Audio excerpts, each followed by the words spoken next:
It started like every race does. Runners pounding the pavement in Jacksonville. And while a clock was there counting at the finish line, that's not what this run was all about. Running took a real blow at Boston, and so this is great that running's kind of coming back and say, hey, we're not down, we're going to help. Runners for Boston. For David Martinson, his heart was heavy. Just 1 week ago, he raced in the Boston Marathon. When he helped organize this event, he hoped 200 others would join him. 2,400 blew him away. Amazing, to be honest. You know, almost like a little piece of Boston will be here in Jacksonville. This guy ran the whole way carrying the American flag. I just thought it was the right thing to do after our nation's tragedy. Nelson Green doesn't do this kind of thing often. I'm out of breath, so you can tell I'm not a runner. But tonight he knew this was something he could do to give back, to show the victims they aren't suffering alone, and to send a message to the world. It's not just Boston strong, it's America strong. It symbolizes what we stand for as a country: resilience, freedom. What do you think that meant for everybody watching? I hope it meant a lot. This country means a lot to me. She's scared to show her face, afraid of a man she once trusted. He was not pushy or anything like that. He was just seeming helpful citizen, good Samaritan. But after seeing his story on Action News this week, this woman realized she was really in danger.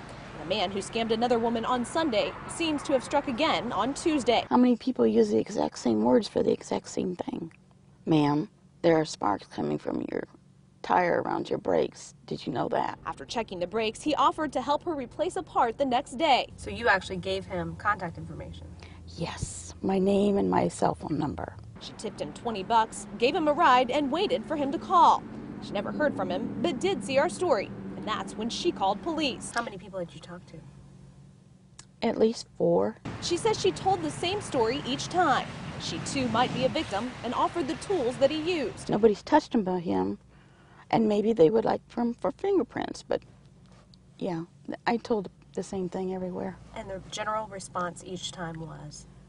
It's not a actual crime, it's a scam, and too bad for you. I called JSO to see why a report wasn't filed if they're still looking for a suspect. Spokesperson Melissa Bujeda couldn't answer my tough questions and said she'll have to listen to the recording of the call to see why the woman got the runaround. She told me, though, if a crime was alleged, a report should have been made, which is exactly what this woman hopes will happen to keep this from happening to anyone else. I mean, trying to do the right thing. I just don't understand why nobody cared. A stranger is roaming around this subdivision. Everywhere we go, we've been looking around to make sure he's not out here. Police say he's between 200 and 250 pounds, and he isn't scared to get up close and personal. Just ask Michelle Bentavegna. Our neighbors actually called us and said there's a bear on our front porch. Startled out of bed, she went to the window where she met the furry wanderer. But by the time she grabbed her camera, the bear had gone to lunch. He was eating the garbage and then ran over to the woods over there. By the time animal control came, the bear was nowhere to be found. And authorities have been looking for this guy. They believe it's the same bear that showed up in Woodbine about 10 miles away earlier this month.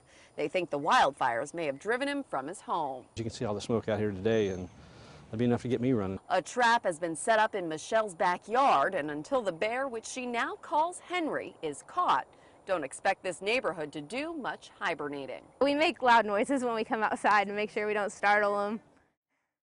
Forget the hideous Christmas sweaters, big screen TVs, even jewelry. Holiday shoppers are hot for heat. This kind of heat. It has been very busy. We see their wives and girlfriends and family members coming in here looking for gifts for their significant others. Small, ultralight, compact pistols. Folks at the gun gallery on Beach Boulevard are more aware than others that people are pulling the trigger and buying guns. Sales are shooting up and on target to beat last year's numbers. It was a very good weekend for us. The FBI reports a record number of background check requests on Black Friday, 129,166. Anytime we sell a gun, you have to call it in. For Cliff Stanley, it's like a child in a candy store. His gift to himself, a new 9mm. But it's more of an investment mostly for like protection. Gun shop owners say they're seeing an increase in first-time buyers and more women buyers. Crime expert Ken Jefferson says more people are concerned about safety. When you got crime numbers climbing from time to time, particularly in our city, then people become concerned about protecting themselves. But whether it's for protection, recreation, or for a collection, gun stores welcome the business as sales exceed their mark.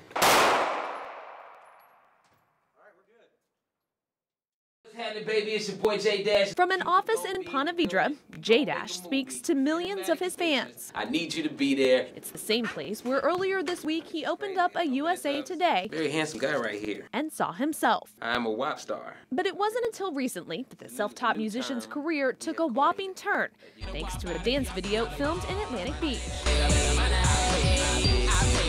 Within weeks, the WAP inspired thousands of YouTube fan videos that together have been viewed 50 million times. When we shot the video, I sort of knew in the back of my mind that this is something we sort of have to get control over now. Before it really explodes. Sure enough, the Billboard and iTunes chart-topping song made J-Dash America's #1 new artist. Every day I wake up, it's something new. I get some more good news. This week was no exception. USA Today featured the release of his second music video. Set in the year 2099, the Transformer restores social media sites banned by the government.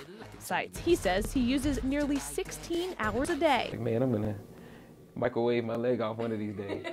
Which is why he has millions of fans of all ages across the globe. It's always great to meet new fans and to interact with them, and I do that through social media. Who today hope the real J-Dash is really here to stay. Now, I'm going to be here for a minute. I got a lot to show you. In Ponte Vedra, Amanda Warford, CBS 47 Action News.